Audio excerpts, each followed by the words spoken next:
Hello and welcome to our continuous coverage on the Battle of 5 states. And I'm joined by my panel, our eminent guests. I'm joined by Ms. Makarand Paranjpe, Director of Indian Institute of Advanced Studies, a poet and a historian. Welcome, Dr. Paranjpe, in our studio. I'm also joined by François Guether, a known journalist, a political analyst, someone who has covered India from late 70s. I'm also joined by Francis Daniel, a political expert, a communication expert who has worked with different political parties in strategizing, and Jasper Reed, an investment expert who understands the dynamics of politics and market both together. And I'm also joined by former BBC India head Andrew Whitewood and former Union Minister Milind Devra. Milind, to you first. Was this expected?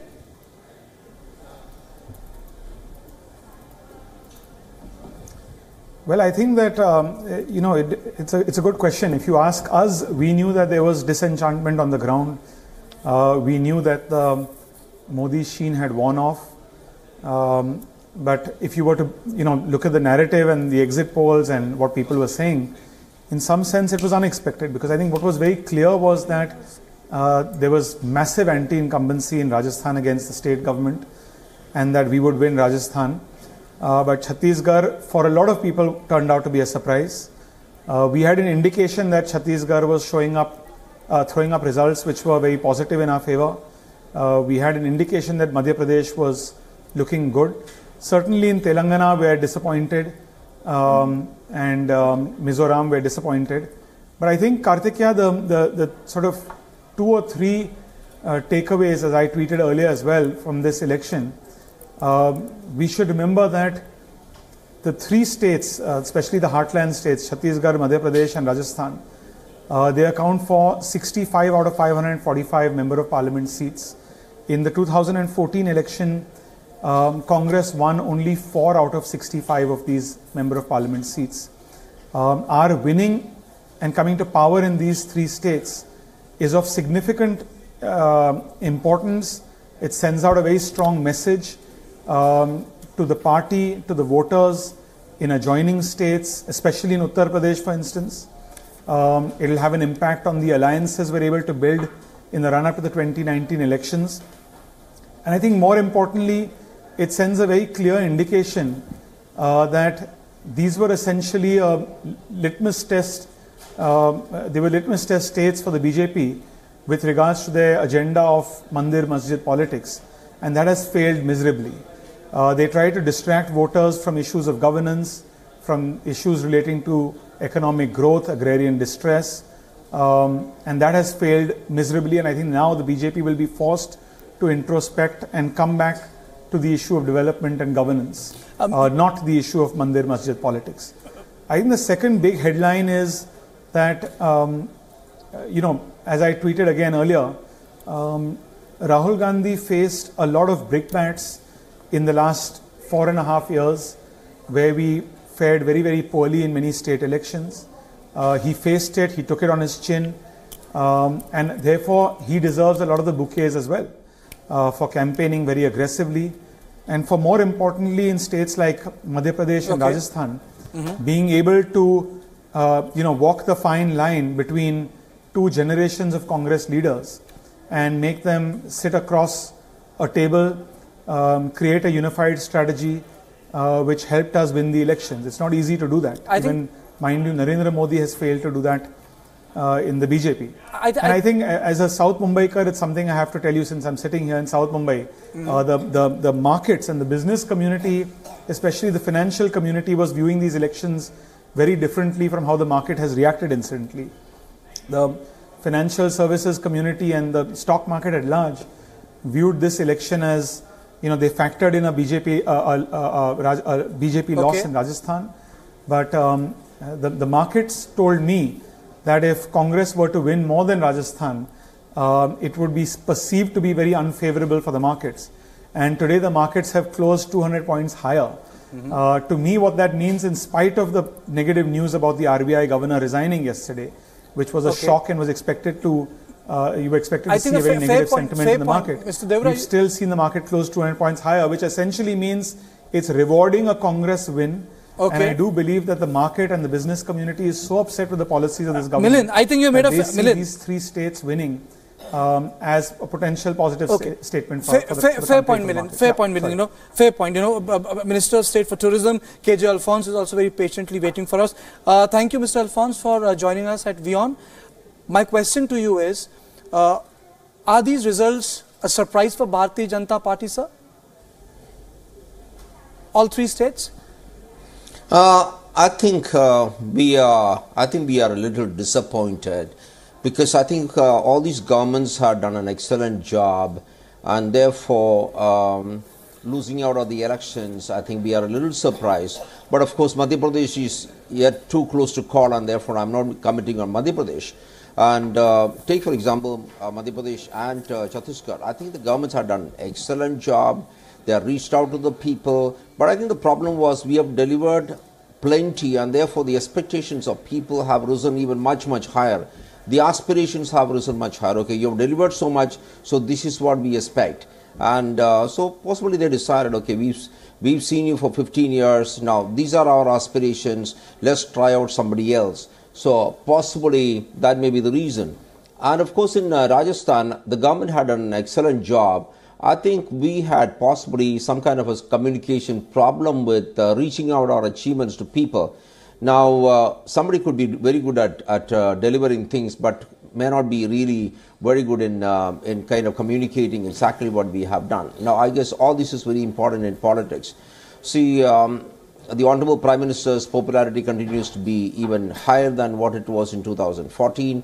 So, we see things positively, and of course, we are also very happy that the entire Northeast is rid of the Congress party. I mean, we have not done too well there. Our presence was very minimal. But the entire Northeast, which was so badly deprived of any development for past 60-70 years, I think finally, I think they are going to get a share of their pie. So I'm pretty happy about what has happened in the Northeast. But Mr. Alphonse, on contrary, people would say that the issues of rural distress, issues of demonetization, GST, the problems of the farming sector, the domination of a rural narrative vis-a-vis urban narrative, something which was witnessed in Gujarat in a Karnataka election was not there, and it is for this reason that you find Congress recovering. You know, it has not swept, it has recovered and regained the ground it lost in 2014 and 13. No, I think you see, we just got to sit across the table, our party, which will do the Honorable Prime Minister and of course the party president. And the top leadership of the party is going to sit across the table, analyze. When we win, we do an analysis. What are the factors which went into winning? When we don't do well, like what's happening this time, we're going to sit across the table and kind of dissect, find out what really went wrong. I mean, where is it that is a disconnect somewhere, in spite of having done such incredible things in the past 4 years.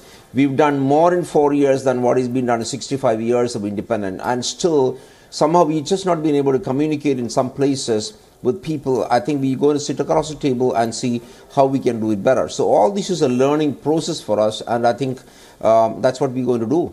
Last question before I let go of you, because Milind is also waiting. Sir, do you think it's a referendum on Prime Minister, or do you think that it marks a new story for Rahul Gandhi, who is BJP's principal adversary? Well, you see, the Prime Minister's popularity is unprecedented. In fact, it's more than what it has been in 2014. And the state elections really are not a referendum on the central government, because issues are very localized. I mean, that's the way state elections have always been, and therefore to say that this is a semi-final to the 2019 elections, I don't think that's fair. I think, look at the achievements. It's very quantifiable in terms of construction of toilets, 9.5 crore toilets, and the amount of money that is reached the kitty of the poor people through Jan Dhan account, 5,33,000 crores.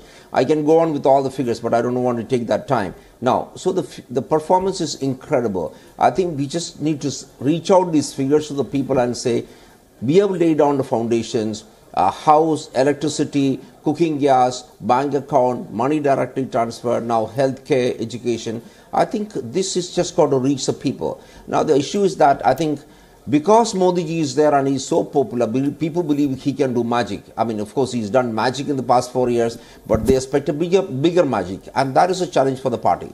Thank you, Mr. Alphonse, for being with us. Milind, you are still with us. You heard the Minister of Tourism saying that the popularity of Narendra Modi remains unaffected. Do you agree with this statement? No, I mean, regardless of these results, even if these results had gone south for Congress and north for BJP, certainly the Modi sheen has worn off. Certainly, the perception and sort of the response towards Rahul Gandhi, for example, has improved radically. Oh yes, he's the man. There's no two ways about it. And I think it goes beyond leader A or leader B, Karthikeya. We often think of it as a linear argument as to has someone's popularity reduced, has someone's popularity gained. I think clearly some of the policies of this government have hurt the people. Clearly some of the policies were unnecessary. I think in the case of the Gujarat elections, for example, where the BJP won, it was in a sense a referendum on GST, on demonetization. They still won. But that didn't mean that GST's tardy implementation or demonetization hadn't hurt traders. That didn't mean that demonetization hadn't destroyed the MSME sector, had impacted agrarian distress to a large extent. But I do believe that the negative politics that the BJP was betting on, I mean, everyone I know in the BJP was saying, to me privately at least, that these 3 states are extremely important for us. We're trying out this masjid versus mandir issue. And they thought that the people would respond to them. They thought that Hindus would respond to that narrative, and they didn't. And that's a welcome sign for the country, that you have to stick to development. The BJP had focused on development in the 2014 elections. They failed to deliver on development, then they tried to distract voters with non-issues. And the people of these 3 states in particular have given them a decisive, loud and clear, indication that they're not going to tolerate this kind of politics. So I'm not sure if they have enough time to get back to the developmental agenda, but it's certainly a huge fillip for us. It certainly will allow us, as I said, to build and strengthen this rainbow coalition that we're trying to put together. It certainly is a huge fillip for brand Rahul.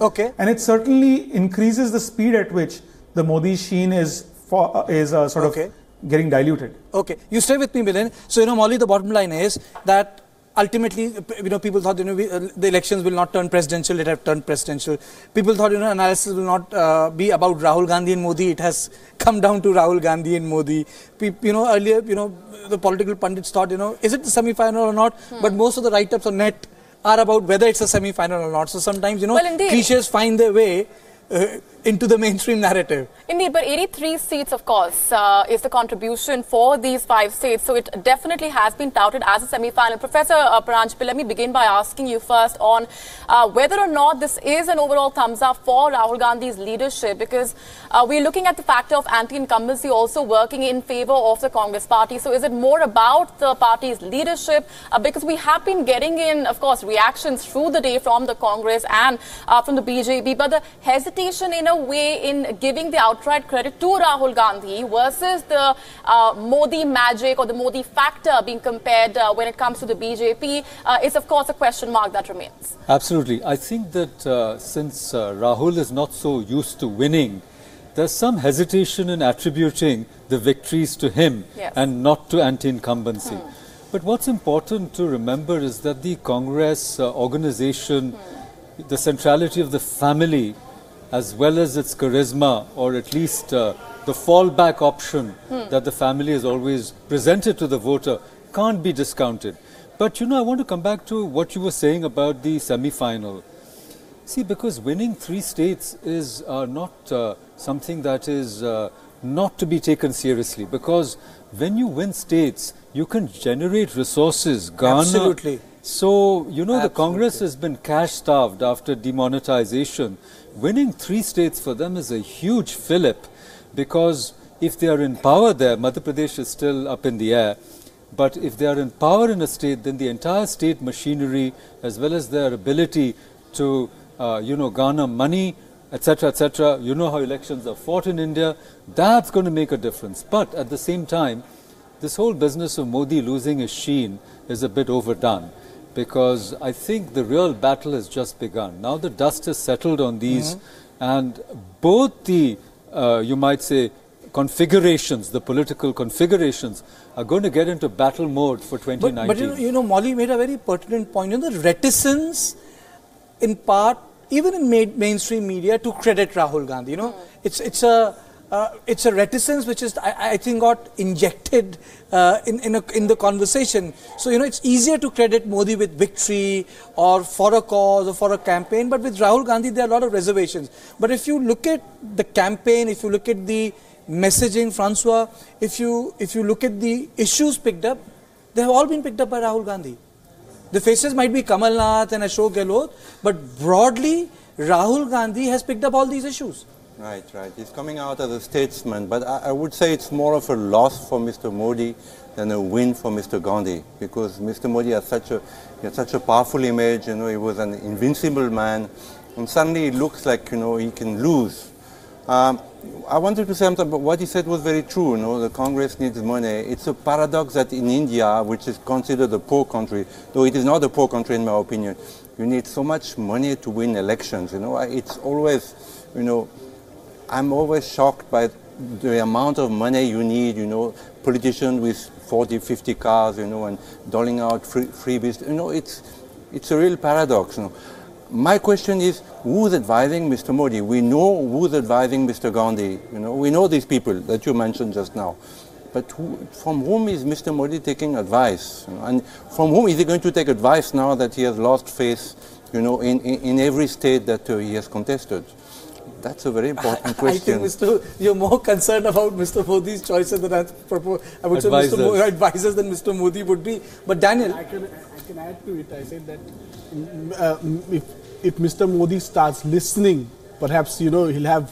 I think there are more people, because this government, you know, very rightly, Milind, I saw some of his tweets, said that cannot retain talent. You know, it's not just about your politics. You are running governments. And when you are running governments, what you need to do is that you need to have the right people doing the right job. And that's how you cumulatively deliver. When you do not have a chief economic advisor, when you do not have an RBI governor, you sack people left, right and center. You want them independent thinkers and academics to work according to you like a clerk. You know, these are not signs of good governance at the highest level. But then, Daniel, aren't you being unfair? Rajiv Gandhi sacked a sitting foreign secretary in a press conference. If I'm not wrong, in 1986, he got sacked for a question which he did not respond well. I think that's the way government with simple majorities. Rajiv Gandhi's political experience and maturity cannot be compared to Narendra Modi. We thought that Narendra Modi will come and set everything right while he was saying that everything has gone wrong and haywire. So, you know, this has been, all this has contributed to his, and for how long? See, this Narendra Modi in Sikar in Rajasthan is talking about Christian Michel. Now just imagine farmers in Rajasthan listening to about some guy who has been extradited from Dubai via special plane. Are they really interested about Christian Michel or Rahul Gandhi being a dynast? Or the fact that, you know, that they need the MSP or fertilizers or issues of irrigations. What are you talking? No, fair point. Fair point. But also in terms of the moves of demonetization and the goods and services tax, specifically in the state of Madhya Pradesh. Jasper, would you agree that along with anti-incumbency, it's also a verdict on the economic policies of the government of the centre? And adding to Molly's question, what is your assessment of the way market reacted today? Because, you know, earlier there was a propaganda, the market dipped, and then Milind had a point that, you know, market recovered 200 points before closing. You understand the market well. How do you see the market reacting? Was it a constructed dip, a push dip, or it was a natural, spontaneous reaction from a market which feels comfortable with BJP? I'll take your point first, Kaske, then come on to Molly. I like Milland's attempt to gain credit for Congress at the 200-point rise today. I suspect a lot of this was priced in yesterday, and what people are reacting to is that no great harm has been done either way. I mean, I think the vast majority of market sentiment vis-a-vis the election results will be about status quo, continuity, no great shocks. Of course, the spanner in the works on this is the RBI kerfuffle. And I'm sure Mr. Modi, unlike Mr. Milland, would be crediting his rapid reappointment with the 200-point swing. Okay, so I think the market was probably yesterday's news, not today's news, if I'm honest. Molly, on to your point. So, are people voting with their feet vis-a-vis GST and demonetisation? It's a bit hard to know. I think what is clear is that the wash-through from both those policies is still continuing. I mean, if I look at our investments, some of which are focused right at grassroots level, demonetisation's slightly old history, but GST hurts, right? There isn't, I mean, it's a fact, there isn't a huge amount of confidence on the ground, whether it's consumer confidence, business confidence, there isn't a great amount of liquidity. So, I mean, I think this leads on to the next point, which is you can't help but think that there's a fair number of peeved voters, and to that extent it's a kind of protest vote against incumbency. Which leads on to the next point. Is it a victory for Congress or a loss for BJP? I don't think that matters, to be honest. Think about it. No one remembers semi-finals. I don't even think this is a semi-final. No one remembers semi-finalists, right? And you know, when everyone tucks themselves up... Isn't it like holding hands sets the mood? Huh? Isn't it like holding hands setting the mood, you know, the semi-finals? Well, I think holding hands and setting the mood is like going on a date. Semi-finals in any case, only one party, it's weird. This is a semi-final where both people go through in one semi-final, which is strange. In the end, when everyone goes to bed tonight and wakes up tomorrow, they've got to think, what do they do next? In that sense, and without being a Christmas Grinch, Congress has taken a decent step forward. But it's a decent step forward from a hell of a long way back. And you wouldn't want to crow too much. I saw Rahul this morning doing his get up and go tweet around, I can't remember what it was, but it was sort of, we'll put them in their place. And you wouldn't want to be too patrician about this when you're coming that far back. On Modi's side, and to the point about governance and physician heal thyself and all of it, you want to look carefully at this. So we've had today's results. It's really tomorrow that matters. I think, you know, Mr. Andrew Whitehead is also waiting with us very patiently. So my question to you is that today you must have seen the elections, you know, the tweets which have come. The Rahul Gandhi has not done the press conference. The big Amit Shah press conference, which would happen generally very promptly around 1 p.m., 2 p.m. India time, has also not happened. Ministers are not coming to TV studios, you know, they are trying to avoid the studios. Very few brave souls have, dared to, you know, come into a conversation why BJP has been defeated. But what do you make of Rahul Gandhi 2.0 version, which appears after this victory?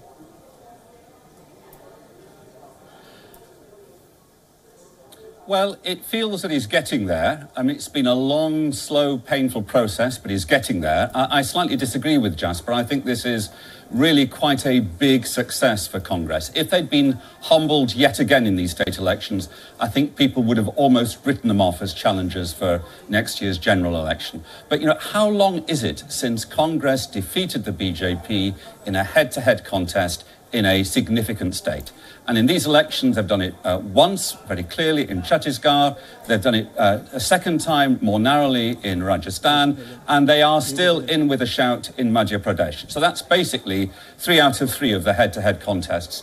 And it does mean that Congress enters a general election year with momentum. That means that Rahul Gandhi has more authority, it has more dynamism, it has more confidence, and the possibility of a grand anti-BJP alliance is now much stronger now than it was a week ago. Molly, you had a question for Milind? Right. Milind has to leave in the next few minutes. So before we wrap this up, Andrew, I'll just come back to you. Milind, one final point on to what extent has this been a learning curve for Rahul Gandhi's leadership as well over the last 12 months, ever since he took over?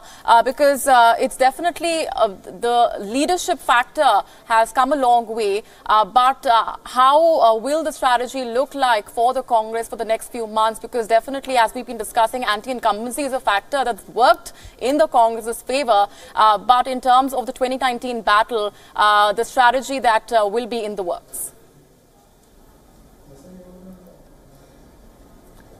Firstly, it's a big victory for us, and as I said, we are grateful in the run-up to 2019 election. So we're not being complacent. We're not going to be overconfident.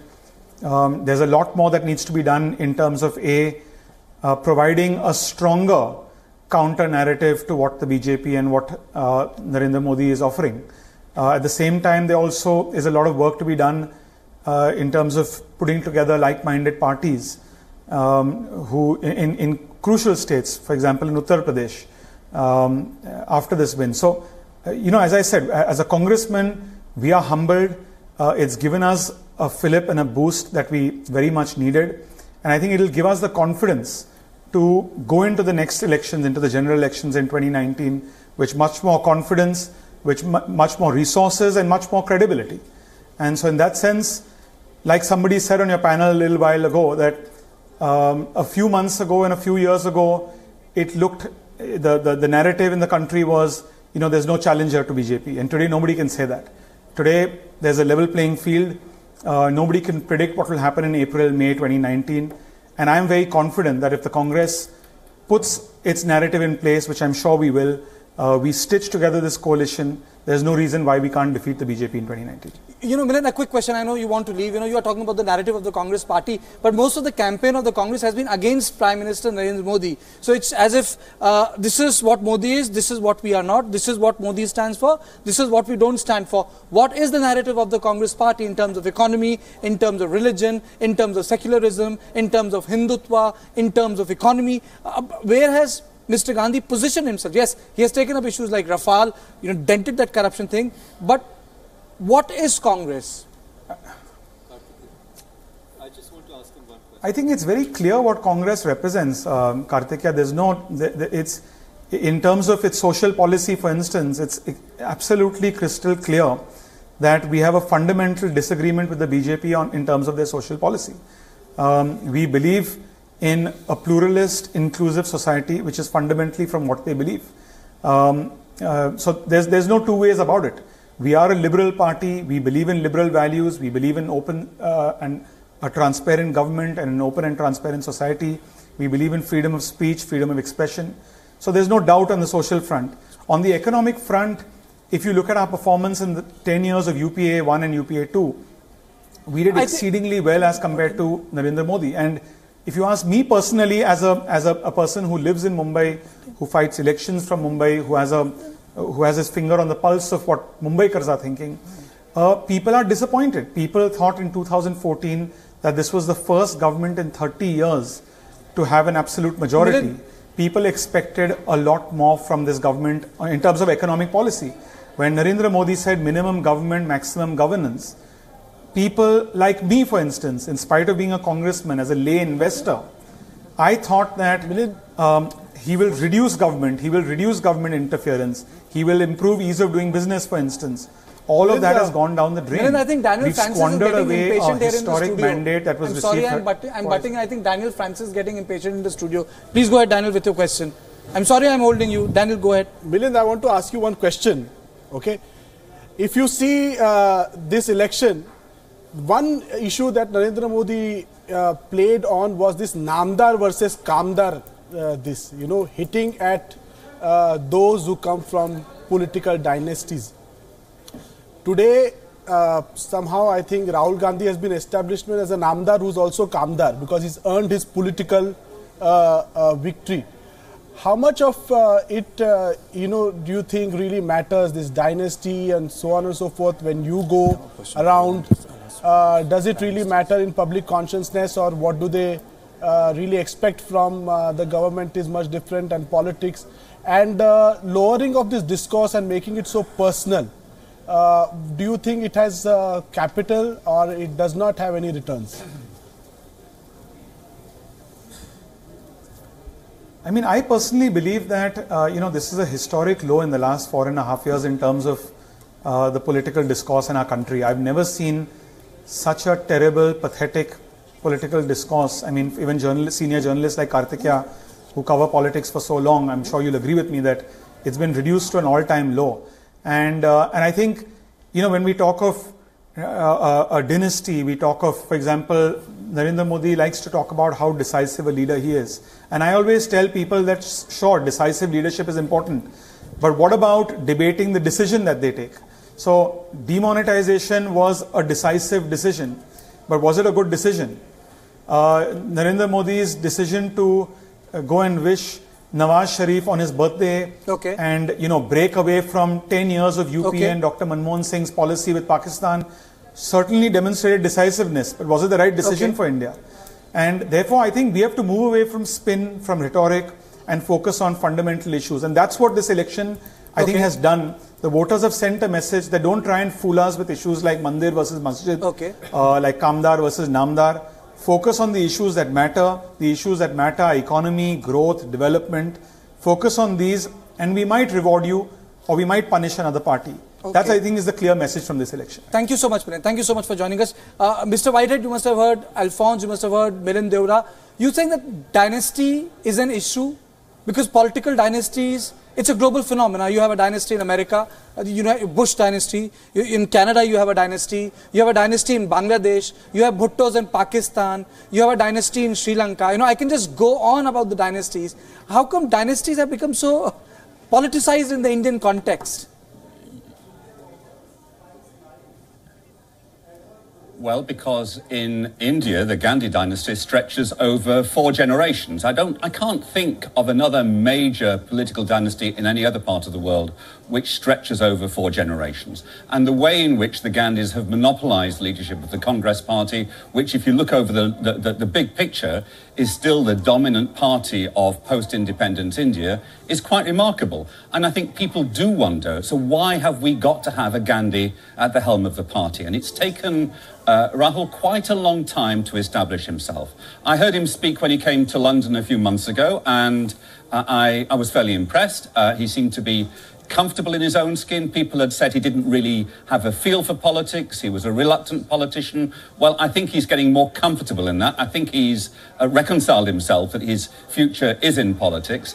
And I think he's shown some good signs in terms of the way in which he's managed the party in Rajasthan and in Madhya Pradesh.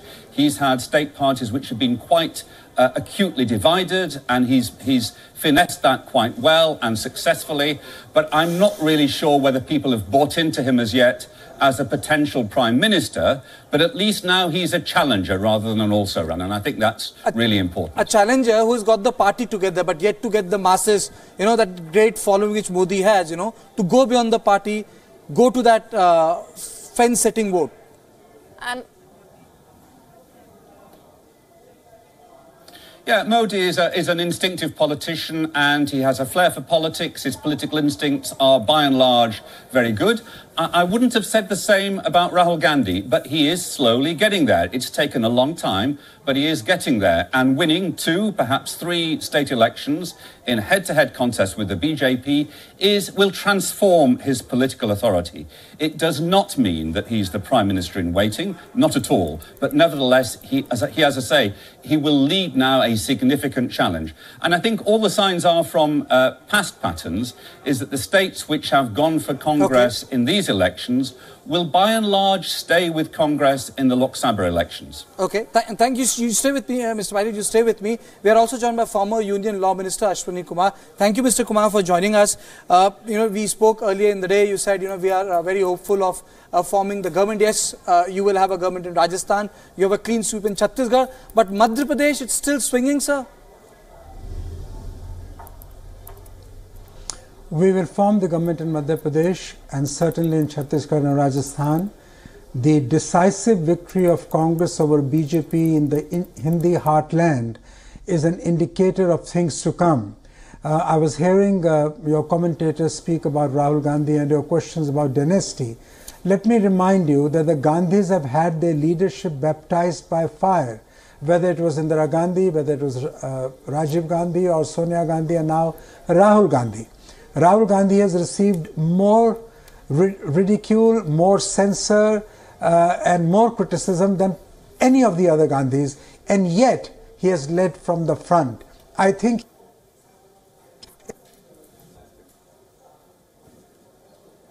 Right, interesting point that he was making there, Karthikeya. Ashwini Kumar, we'll just try and reconnect that line. But the larger point that we have been touching upon, and as Mr. Kumar was just pointing out as well, Mr. Whitehead, if you want to come in before we... Sure, we also want to get in Mr. Paranjpe to react to that. But Mr. Whitehead, quickly, the larger narrative that the Congress has been focusing on, it's been a driving force in its narrative to lash out at Prime Minister Narendra Modi. Do we see and expect a shift in that narrative to actually favor the Congress party?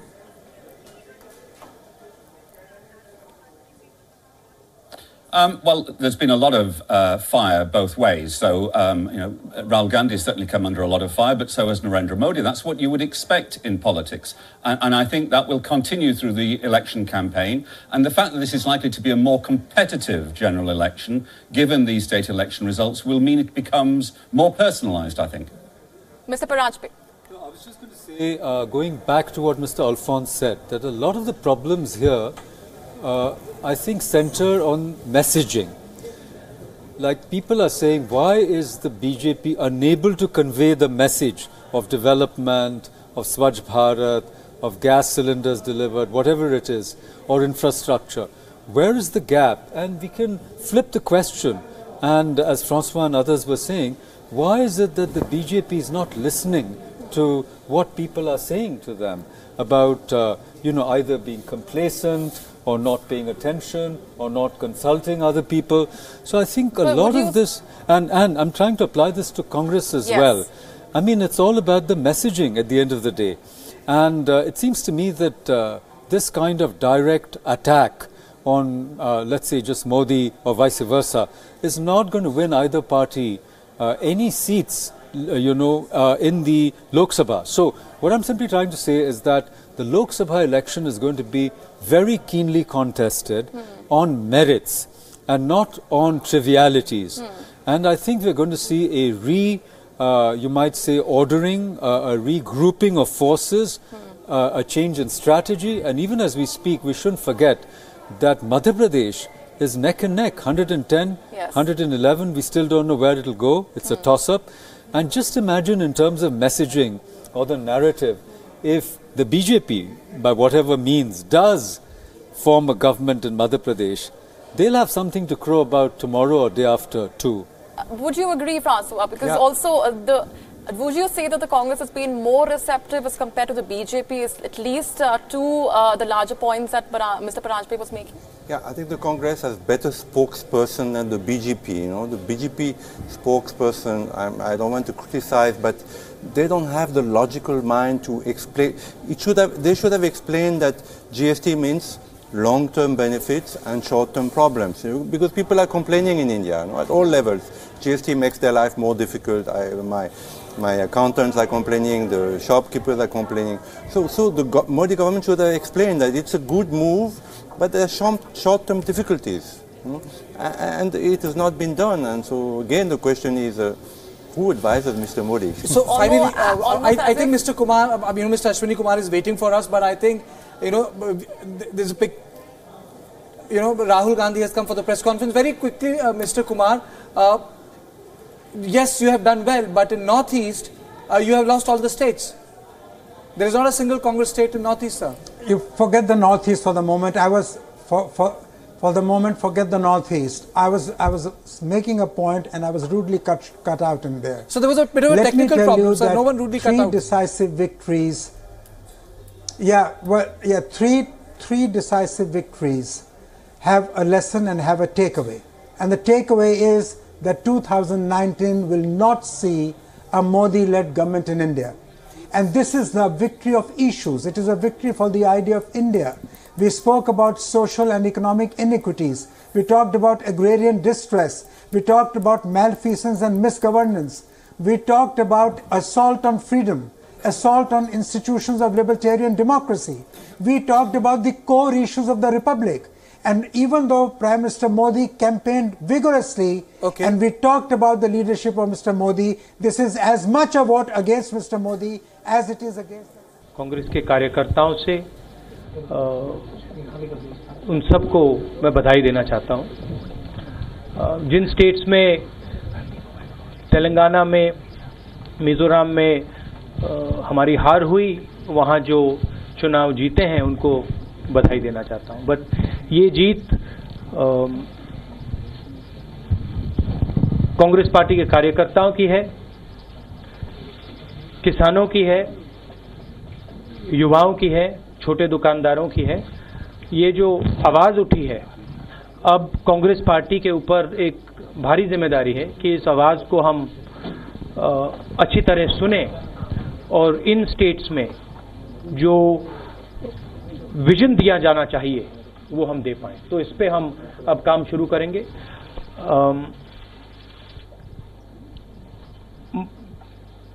Madhya Pradesh, Rajasthan, Chhattisgarh में BJP को हमने हराया है और जो वहां के chief ministers हैं उन्होंने जनता के लिए काम किया। जरूर हमारी लड़ाई उनके साथ रही, विपक्ष की लड़ाई हुई, हमने उनको हराया, मगर मैं उनको भी कहना चाहता हूं कि कांग्रेस पार्टी की ओर से जो उन्होंने मध्य प्रदेश के लिए, छत्तीसगढ़ के लिए, राजस्थान के लिए काम किया, उसके लिए हम उनका धन्यवाद करते हैं। और अब बदलाव का समय है, तो अब हम उस काम को अब आगे ले जाने की कोशिश करेंगे। So, I'd like to thank all the people who have supported the Congress Party in the states where we won and in the states where we have lost. I think this is the victory of the Congress worker who has, in difficult circumstances, he has stood up and fought for our ideology. So I am very, very proud of him and her. और मैं उनको, Congress party के कार्यकर्ताओं से दिल से कहना चाहता हूं कि आपने जो मेहनत की, मुश्किल हालात में जो आपने मेहनत की, उसका मैं दिल से आपको धन्यवाद करना चाहता हूं। The two states where we lost, I would like to congratulate the parties that won, Mizoram and Telangana. We now have a lot of work to do in Madhya Pradesh. Well, hopefully we win Madhya Pradesh, Rajasthan, Chhattisgarh and Madhya Pradesh. The youth of the states, the farmers, shopkeepers, small business owners, all of them have supported us. And we have a commitment to them, and we are going to work towards that commitment. We are going to provide the states with a vision, and we are going to provide the states with a government that they can be proud of. In these states, there have been BJP chief ministers, so I would like to thank them for the work that they've done over the last, over their terms, and we are going to take over and try and do an excellent job.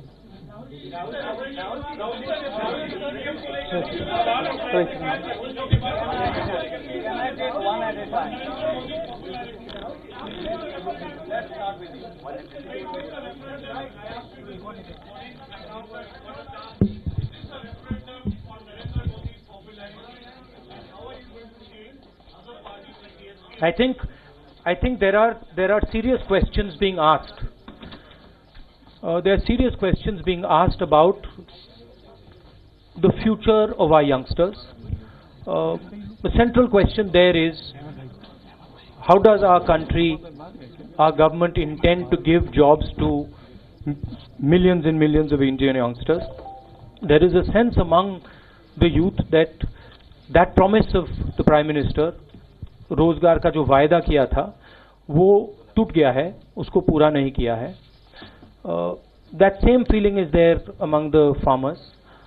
There is a sense of discontentment, inability to see the future inability to understand how they are going to survive and thrive in the field of agriculture. And I think that has had a big impact. We are going to work in these three states and try and ensure that we can give a vision, give a future. Certainly, it is pretty clear that there is a feeling among people in our country that what was committed by Mr. Modi, he has not been able to deliver. I mean, that's clear cut. And that is something that we felt throughout the campaign very strongly. People were coming up to us and saying that. So yes, that question does arise.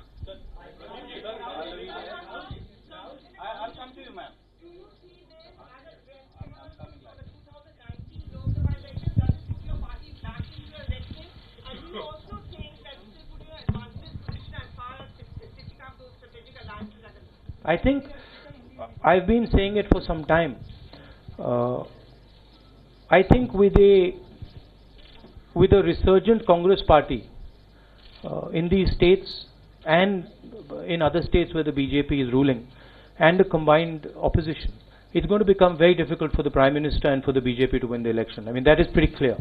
And this is a clear message to the Prime Minister and to the BJP that the country is not happy with what they're doing. The country is not happy with demonetization. The country is not happy with GST. The country is not happy with the lack of jobs.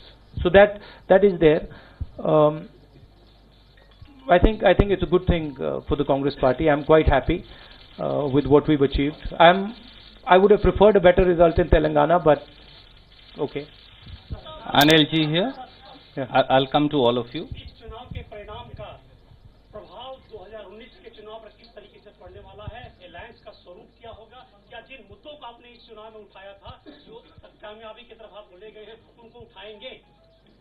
Central मुद्दे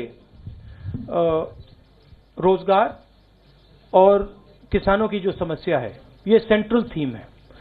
और ये सिर्फ मध्य प्रदेश का मुद्दा नहीं है, ये हर प्रदेश का मुद्दा है, ये देश का मुद्दा है। और इसके लिए हमको स्ट्रेटेजिक सोल्यूशन निकालना पड़ेगा और ये सोच समझकर एक नया देश को विजन देना पड़ेगा। तो जरूर ये दो मुद्दे हैं। और ये भी फीलिंग है कि जो प्रधानमंत्री ने वायदे किए थे, जो प्रधानमंत्री ने इकोनॉमी के बारे में वायदे किए थे, रोजगार के वायदे किए थे, वो पूरे नहीं हुए हैं। वो तो बड़ा क्लियर है। ऑपोजिशन, आपने कल मीटिंग देखी होगी, बहुत स्ट्रांगली यूनाइटेड है, यूनिफॉर्मली यूनाइटेड है और एक साथ लड़ेगी, ये तो पक्का है। Mister Jha here.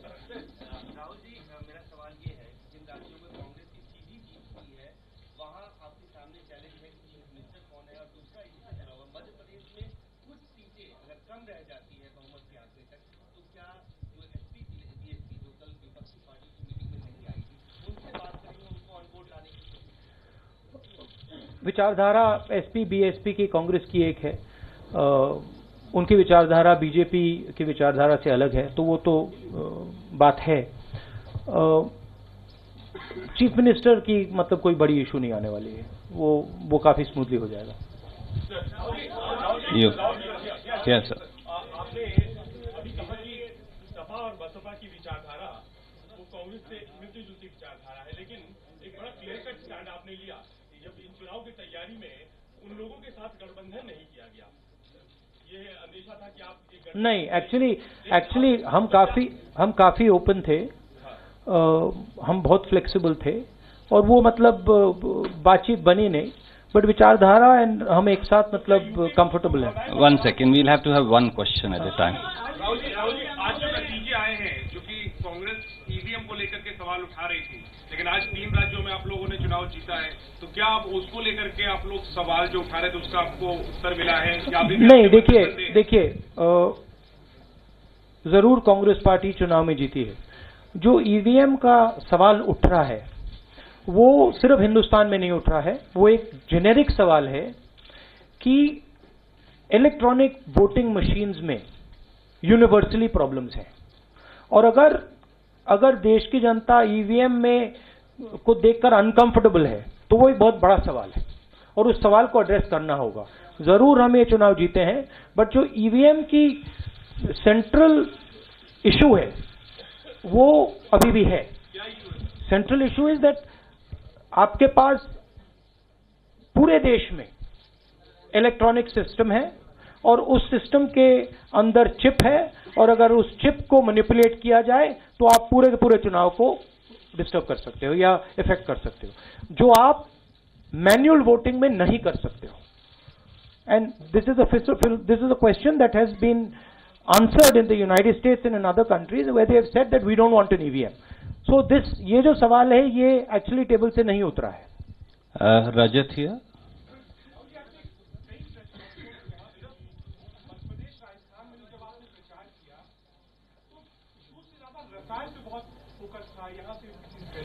क्या आपको लगता है कि ये जीत हुई है, ये रसायन से भी एक संदेश है प्रधानमंत्री नरेंद्र मोदी?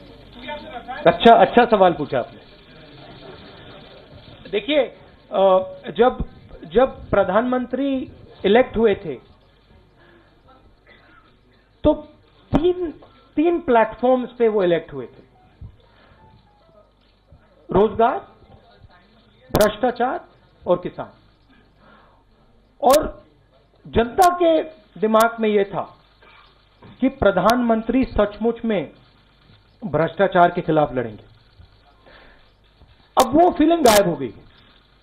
अब जनता के दिमाग में यह है कि नरेंद्र मोदी जी खुद भ्रष्ट है। और यह सवाल मध्य प्रदेश में, राजस्थान में, छत्तीसगढ़ में जीत का भी कारण है। इसका ये जो पहले लोगों के दिमाग में सवाल नहीं था, अब क्लियरली वो सवाल उठ गया है। और ये रियलिटी है। रियलिटी है कि राफेल में भ्रष्टाचार हुआ है और उसकी सच्चाई निकलेगी।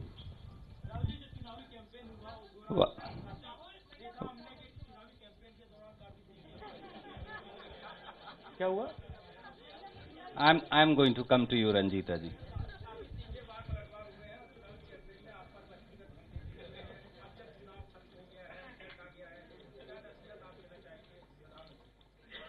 मैं क्या कहना चाहूंगा? नहीं भैया, मैंने तो कोई गलत भाषा का प्रयोग नहीं किया। प्रधानमंत्री को देश के युवाओं ने, देश के किसानों ने काम करने के लिए चुना है।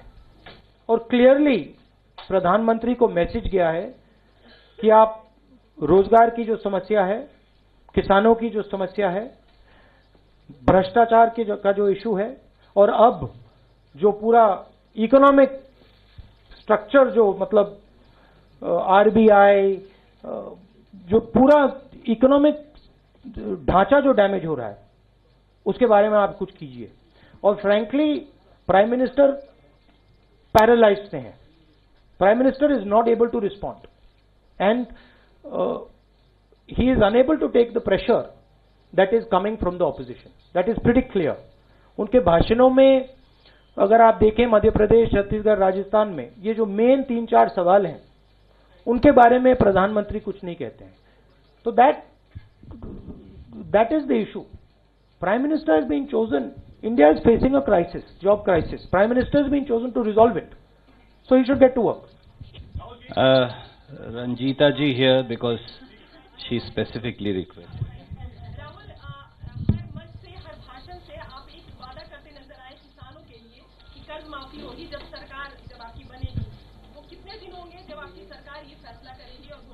हमने कहा है कि जैसे ही हमारी सरकार बनेगी वो किसान कर्जा माफी का प्रोसेस शुरू हो जाएगा इमीडिएटली। एक सेकेंड, विक्रांत देर।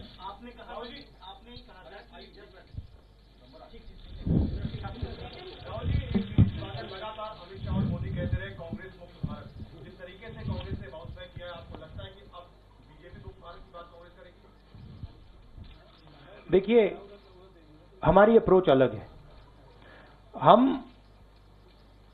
बीजेपी की एक विचारधारा है, हम उस विचारधारा के खिलाफ लड़ेंगे, उनको हम हराएंगे। हमने आज हराया है और 2019 में भी हम हराएंगे। मगर हम किसी को भारत से मुक्त नहीं करना चाहते हैं। अगर लोगों की थिंकिंग है, अप्रोच है, हम उससे अग्री नहीं करते हैं, हम उससे लड़ेंगे, बट हम किसी को देश से मिटाना नहीं चाहते।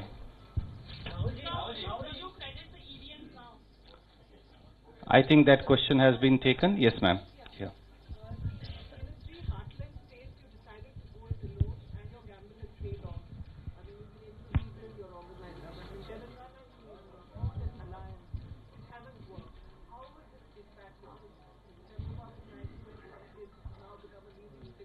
Each state is different. Each state has its demands. So we will go based on what the demands of the states are. My central idea when dealing with that issue is I ask the Congress party in the respective states, I ask them what they feel. Bypass. Supriya here.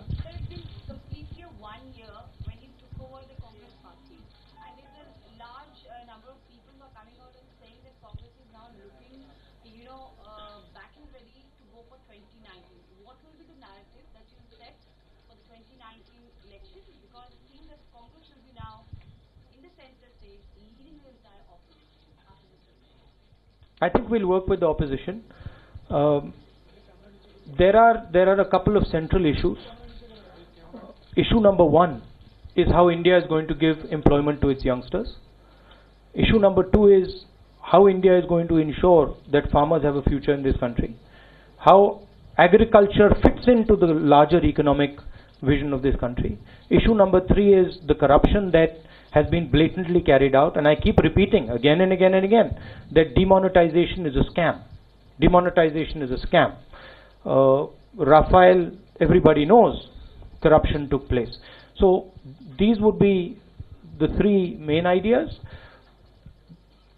There is an issue of mismanagement of the economy and causing unnecessary damage to sections of the economy.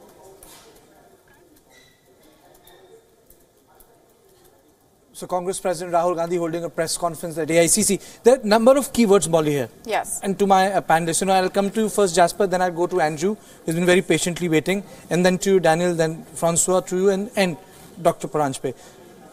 Rent, agriculture, keywords, economy, EVM in the United States, EVM, mismanagement of institution, agricultural sector, and farmers. So, Jasper, when we talk about economy, when we talk about economy, in the Congress, when they talk about economy, it's about farmer, labor, rent. It's a different vocabulary. The way BJP is perceived by people in terms of its vocabulary of industry is commerce, heavy industry, big business houses. Do you see a push for a different economic narrative by the Congress party? Left of center? So, I think this is cherry picking lexicons on both sides, right? The truth of it is both parties talk about all those subjects, right?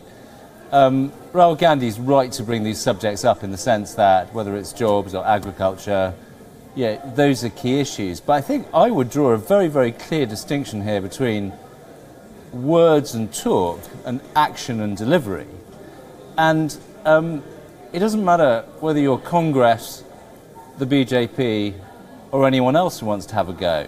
Every one of those words that you rattled off, Kartikeya, involves extremely complex execution.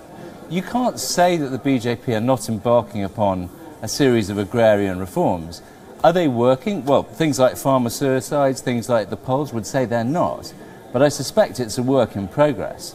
So this vocabulary is very easy to pick out.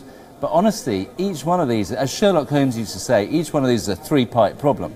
These are not trivial issues. Absolutely, I completely agree with you. Indian farming sector requires a different scale of reform. It's overpopulated in the sense that you have overemployment there, you have less productivity, you have great mass of landless labor who continues to migrate. So the economy has its, agricultural economy has its own problem.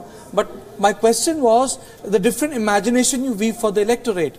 So I'm saying if someone watches Rahul Gandhi today speak and pick up some keywords, he comes down to the agrarian sector again and again. Now I'm also joined by Shashi Tharoor, former Union Minister who was in charge of foreign affairs. Thank you, Mr. Tharoor, for joining us at Wion. Your first reaction on the performance of the Congress party overall? Well, obviously very satisfied. I think if anyone had told us 3 months ago that we would win 3 out of 5 states, we would have been overjoyed. And today, a lot of that joy is very much there, except that perhaps expectations had altered in the meantime, thanks to the very effective campaign that the party had led. I think winning 3 states in the Hindi heartland is undoubtedly, beyond any shadow of a doubt, a remarkable, remarkable success. I think it sends a very strong message to Mr. Modi and the BJP, and that message is one that has echoes for the general elections in 2019. I think obviously we would have liked to have done better in Telangana. We would have liked to have retained Mizoram, but we know that no government in Mizoram has ever had more than 2 terms consecutively. So what has happened is absolutely par for the course. Those 2 states are therefore relatively minor setbacks in a context in which the big narrative is the absolute defeat of the BJP and the certainty that the Congress will be forming state governments in 3 states in the Hindi heartland. Mr. Tharoor, nothing succeeds like success, but in your opinion, what are the reasons why polarizing debate did not work in Chhattisgarh, Madhya Pradesh and Rajasthan, which was pretty successful in states like Telangana, Gujarat? No, I think that's too simplistic an analysis. First of all, in Gujarat, I think the one factor that tipped Mr. Modi's party slightly over us was the message of Gujarati Asmita, Gujarati pride. It was his first state election after he'd become Prime Minister. The Gujarati Prime Minister should not be repudiated by his own state electorate. Otherwise, if it weren't for that very unusual factor, I think we would have actually won Gujarat. The gap was very narrow. When it comes to these states, to suggest that there was no effective polarization is because it seems to me that the Congress party succeeded effectively in being able to convey the message that as far as we were concerned with what people actually are experiencing in their daily lives. Achhe din, though the phrase didn't get used too often, is lacking for most of our voters. And by reminding them that we cared about their specific circumstances of life, of employment, of, in the cases of these states, agriculture, we were able to put our finger on the issues that really mattered to voters far more than it seems to me the religious polarization argument did. Shashi, this is Makaran. I just wanted to ask you, isn't it too soon to call Madhya Pradesh? It's almost an even, neck and neck contest between the Congress and the BJP. So isn't it too early to congratulate yourselves? Right, now I've been following that. Yeah, now my real question is, what is the thing that you did? What is the new thing that you did, that the Congress did, you think, that gave you success? Or is it just anti-incumbency and fatigue? You know, after all, Shivraj Singh Chauhan has been there for 15 years, Raman Singh too. What is it that you can really claim as a new, pitch to the voters? Well, first of all, let me respond that I'm not sure it's that early to congratulate us, because the fact is that if you look at the neck and neck numbers, there's about 8 seats in Madhya Pradesh that appear to be going to people who are neither Congress nor BJP. And every indication is that most of those 8 people are more likely to support a Congress government than a BJP government. Therefore, that should take us over the halfway mark, even if the numbers remain the way they are. But of course, these are not final results. They're merely indications of who's leading, and the final results might still actually give us a bit of an advantage. Now, on the question of what the messaging was, I think there were 2 things. First of all, the Congress led a remarkably unified and energetic campaign. We've all heard so much about the factionalism in the Congress party in Madhya Pradesh, but I think what people saw was the principal leaders of the party and their followers working in unison, working cooperatively, not undermining each other but pushing each other, each focusing on his or her strengths. And I think what we saw with that gave a tremendously reassuring message to the voters that the Congress had got its act together and was working in that spirit. The second message, I think, was in many ways, instead of just attacking the deficiencies of the BJP, of which there were many, I think the Congress party was able to put forward a coherent vision for its own approach to issues, particularly, I would argue, the agricultural issue, the debt waivers and so on, which were reassuring to the public and particularly to the farmers. I think that made an impact, and people said, we know that this government hasn't worked for us. Let's see what the other lot can do. Now, if you want to call that anti-incumbency, that's a phrase we can all trot out. But it seems to me there was a very clear message communicated by a united and coherent campaign effort in which all leaders essentially sang from the same hymn sheet. And therefore, I'm very, very upbeat about the fact that we will be forming the government in Madhya Pradesh. Mr. Tharoor, last question before I let go of you. You mentioned Mizoram, but doesn't it worry you that Northeast, perhaps after 1952, is the first time that the Congress does not have a single state under its belt? Well, it's obviously disappointing. We were the largest single party in Meghalaya, and we remain that. But in other cases, as you know, even elections we won, the entire party was apparently encouraged or cajoled, or shall we say, otherwise induced to switch over to the BJP. So it's not as if our people and the policies we've advocated have been repudiated. It's more been a case of the people who are in the political class in the Northeast have preferred to identify themselves with the party in government in Delhi. If the party in government in Delhi changes in April, how many of these people are going to remain BJP? We'll have to see. Thank you, Mr. Tharoor, for joining us. And Syed Zafar Islam also joins us from BJP headquarters, Bharatiya Janata Party spokesperson.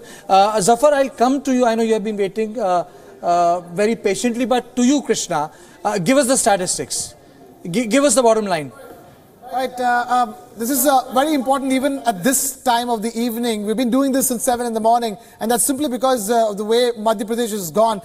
If you can pull up the World is One Election Data Center, we really need to check that data. And for all those who've tuned into the evening prime time telecast over here, the numbers that we have in World is One Wion's Election Data Center are not manually punched in. They are the official numbers, data fed live, no human intervention. And this is the way the data has shaped up. I'm not going to talk about any of the other states because all of that is almost a done thing. Let's just talk about Madhya Pradesh. And Madhya Pradesh at this point in time, Congress is 112 and BJP 110, Bahujan Samaj Party 2 and others 6. And Kartikeya, the entire day, we didn't speak enough about the others and these smaller parties. In Madhya Pradesh, look at it all. It's a wonder of its wonders. Now, all the others, who are these 6 others plus 2 BSP? Are they going to go with the Congress or not? Shashi Tharoor just claimed that most of those others are going to go with the Congress party. That's the Congress party claiming that most of them are going to go with the Congress party. So this, Shivraj Singh Chauhan retaining his Budni seat, again, for a 3-term chief minister, it's quite an achievement for the fact that he's won an election from his own seat all over again. And BJP putting up this kind of a number after 15 years in power is again commendable, despite the Mandsaur agitation and crisis. So, if at all anything, if you're wondering what is the impact of the Mandsaur crisis, it's this. It's the Congress party with 110, 112 seats. If that is, I think, is the referendum as for the state of Madhya Pradesh is concerned, and it's been the overarching headline, Kartikeya, about the way the farmers are feeling. But it's almost 50-50 in Madhya Pradesh, Krishna. It's almost 50-50, Congress has recovered the ground, but BJP is holding on to its core.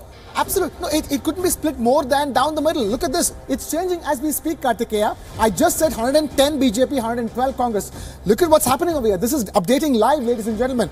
109 for the BJP now, 113 for the Congress, and 2 and 6 remain the same. So it is going to be really, really interesting because, ladies and gentlemen, do not move away from your seats. This is going to go down right to the wire. Again, these are leads. The results have not been declared for the biggest state that's gone to elections, and that's Madhya Pradesh, 230 seats. And if by chance BJP wrests back power in Madhya Pradesh, then this this election referendum might sound a little different in tone. With BJP retaining a state where they've been in power for 15 years, then they'll now have power for 20 years if BJP rests Madhya Pradesh to its side. And lastly, before I let go of you, even the pollster got the Telangana wrong. No one predicted a sweep, Absolutely. There was, I think the poll of polls here we had said about 70. Telangana Rashtra was going to get 70. 88? That's a huge number. That's a big surprise. Absolutely. 14, yes. It's incredible. Yeah. But This is it. Yeah, sorry, the one thing I wanted to say is that it's like a photo finish or a 2020 where it's going into the last over in Madhya Pradesh. But one of the things we haven't observed, any of us here, we've always talked only about Congress versus BJP. But the real winner is the Indian electoral process.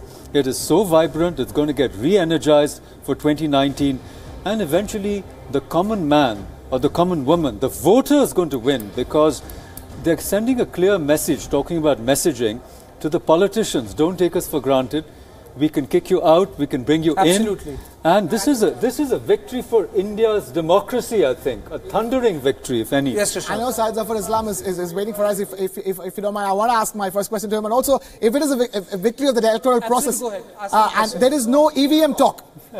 5 states have gone to polls. We've got all elections. Nobody is talking about EVMs. But Rahul Gandhi spoke about EVM. In his press conference, he said that EVM is an issue. That is why EVMs are not there in the United States of America. So, right at the end, nobody has spoken of the EVMs, despite it being photo finish. We've seen constituencies being won on the basis of 4 votes and 6 votes and 10 votes and 100 votes. These are really close elections when it comes to the actual seat share of it all. It's far less EVM talk for how close some of these constituencies have been. Karthik, if I may. Yes, Daniel. And Syed Zafar Islam, if I may... Krishna wants to take a question with Zafar. Yeah, Zafar, Krishna over here, good talking to you after a long time. Tell me, when you look at these state elections, was this anywhere part of the Bharatiya Janata Party's plan? Did any of the states end up, especially, I want to ask, did you expect this kind of 1 seat in Telangana result?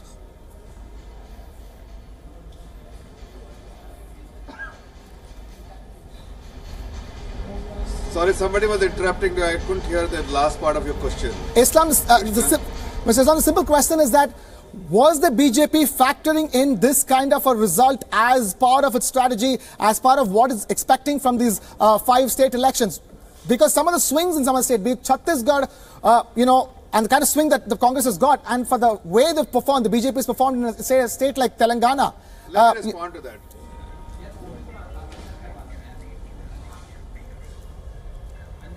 Let me respond to that. See, Telangana and Mizoram, we didn't have any presence. So, there's no point discussing about it. Whatever comes in those 2 states is a bonus for us. But having said that, we were particularly concerned about Rajasthan, because a lot of people were, the exit poll was suggesting a very different number than what actually we have got. And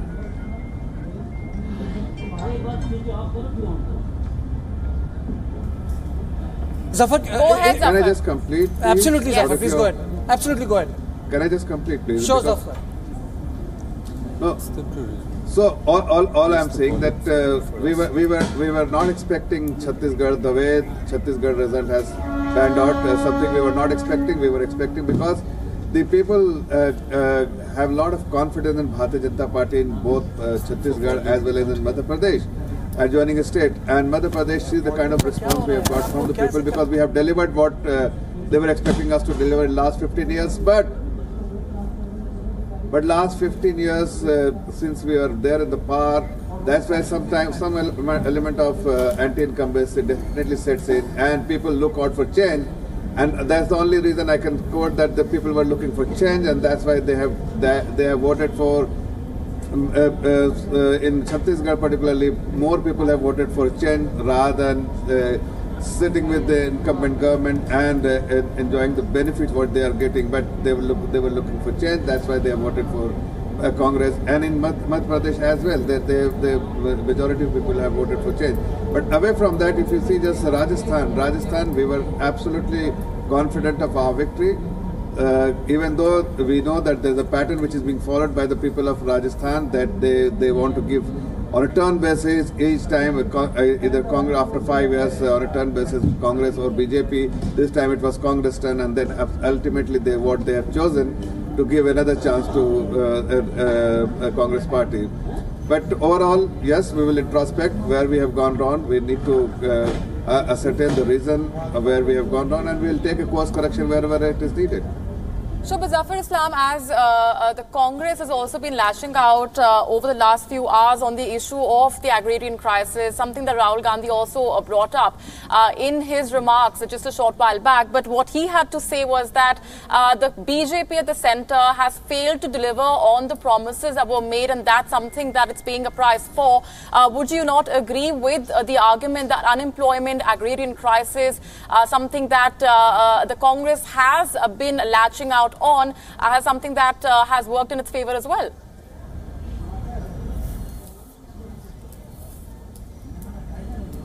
No, see, if you just see the 2015 and 2016 was a drought year, successive drought year.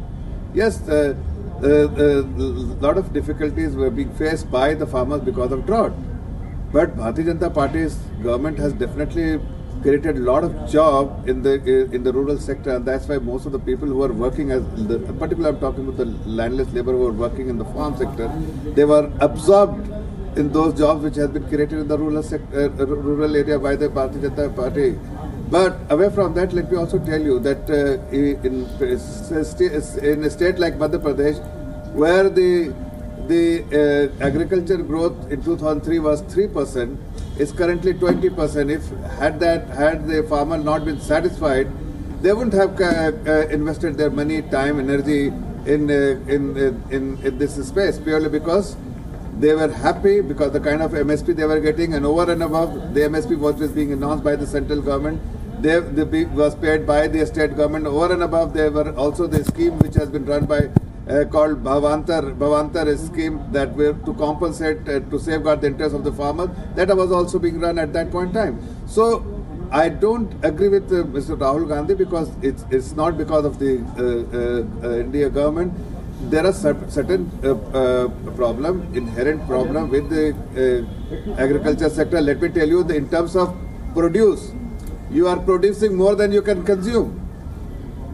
The agriculture sector is growing at the rate of 4%, while the population is growing only by 1%. So obviously the growth is more, they are producing more, but there is no infrastructure in terms of backward integration and forward integration to actually address the concern which is being expressed by the farming community.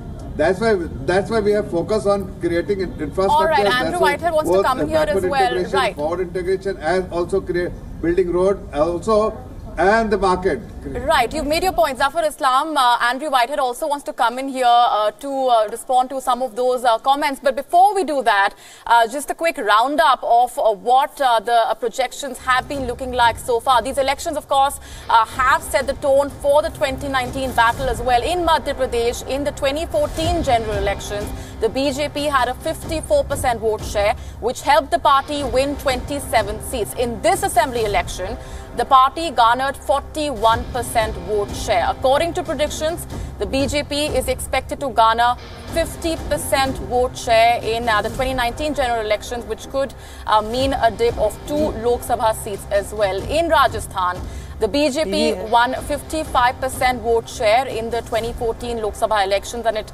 managed to procure 25 seats. The party had a 39% vote share in the assembly polls. Based on these figures, the BJP is expected to garner 49% vote share, meaning that it would win 5 seats less than in 2014 general elections. On to the next key battle in Chhattisgarh. BJP won a 49% seat share in the 2014 Lok Sabha elections, which translated into 10 seats. The party saw a massive drubbing in the 2018 assembly elections, with being able to get only 33% vote share. Now, based on these numbers, the BJP is expected to get only 41% of the vote share in 2019, which would mean that it would win only 5 Lok Sabha seats, down from 10 in the last elections. Andrew Whitehead wanted to come in earlier to also respond to some comments being made by Zafar Islam, specifically on the issue of unemployment. Andrew, go ahead.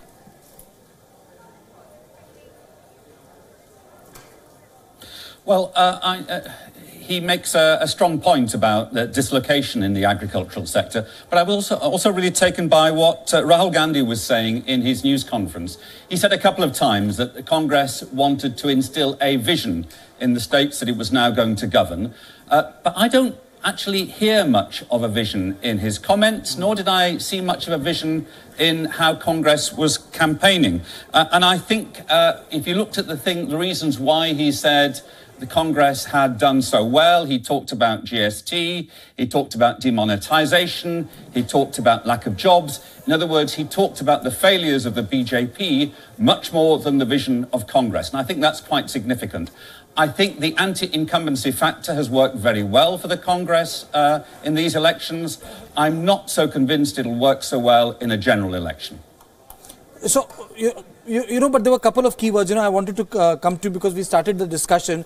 He continuously focused on farmers, agrarian sector. He did not go on larger issues, though he responded in Rafale, but the 10, 12 questions I heard, he kept on coming back on the rural issues. Do you think that, Rahul Gandhi is redefining the, the position of Congress party, which is pro-poor, rights for poor, differentiating itself from Bharatiya Janata Party? Because after the suit boot jibe from Rahul Gandhi, there were a couple of measures which Narendra Modi did not take, and most of them are in cold storage, including the land reform bill.